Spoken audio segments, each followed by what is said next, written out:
everyone, and today we are going to be doing an assessment test based on everything we have learnt, such as functions, methods, if statements, and while and for loops, okay? So how we are going to do this test is first you need to click the link in the comments that says assessment test. Then after you have clicked the link and downloaded your notebook, otherwise you won't be able to do the test. Then after you've done that, we will go through the test together.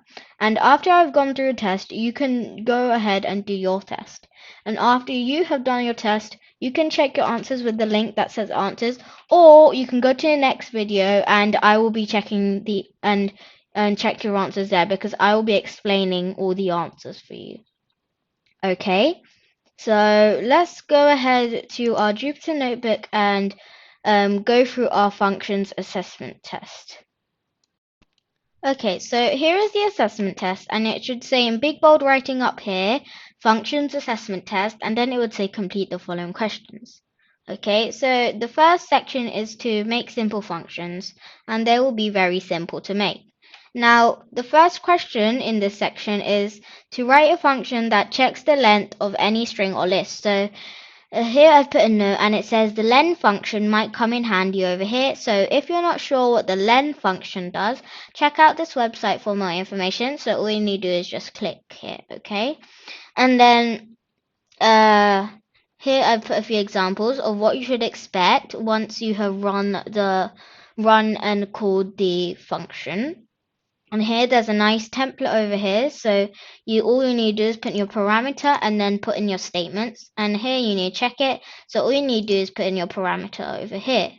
Okay, so after that we've got question 2, and it says write a function that turns a word into a Pig Latin word.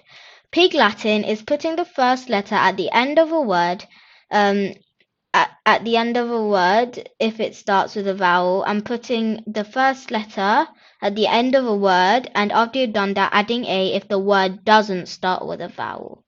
Okay, so here I've put some examples. So here you can see the first letter has moved to the end of the word in the output, and in example 2 you can see that this first letter has moved to the end of the word, and then we have added a after that, so it says Ordway.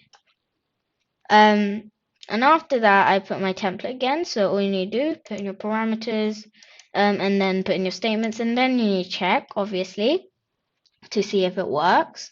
And after that, we've got question 3. So we've got write a function that uses a for and while loop. So you need to choose which one that uses a for or a while loop to count down from 5. Okay, so it's not for and while loop, it's for or while loop. So you need to choose which one. If it's a for loop, then choose the for loop, and if it's a while loop, choose a while loop. And then and this function will count down from 5 and then say blast off once it has passed 0. Okay, so here's an example, and it says 5, 4, 3, 2, 1, 0, and then blast off. And then here you need to write your function. And then after that, we've got our next section, and it says using args. Here we need to write a function that joins together all the given args with and here you may want to use the join function method, and if you don't know what this method does, you can check out this website again by clicking the link. And here's the example. So here the function is called join stuff, and then I put in all my args in here and it joined it. So it says stuff and even more stuff, and it joined all of these with the string and. Okay, so here again you need to write your function and then check it. And here our last question of this section of using args.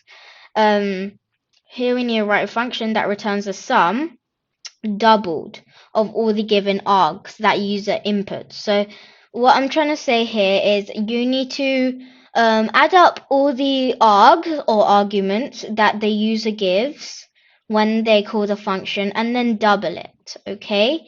And here you can use the sum function, and if you don't know what the sum function does, check out this website again. And after that I put an example, and you need to write your function and check it. And after that, we've got our section that says using quarks. Here you need to write a function that pieces together a sentence using the user's quarks. So what I'm trying to say here is you process the user's quarks, so what they have put in when they called the functions, and then you can make a sentence out of the values of those quarks.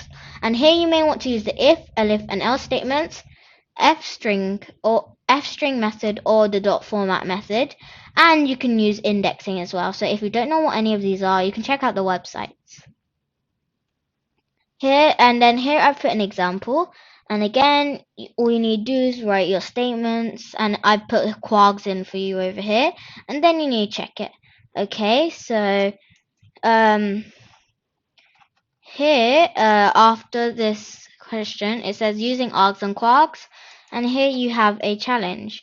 And here I thought you could make your own function that includes args and quarks. So if you can do this, you can use the space below to make your own function, and if you can't, it doesn't matter. Just try your best and just make any function that comes to the top of your head. So this is it for today. And if you want to check your answers again, you can go to the comments and click the link that says answers. Or you can go to the next video and I will be explaining why I have put the following answers. So I guess that's it. Bye.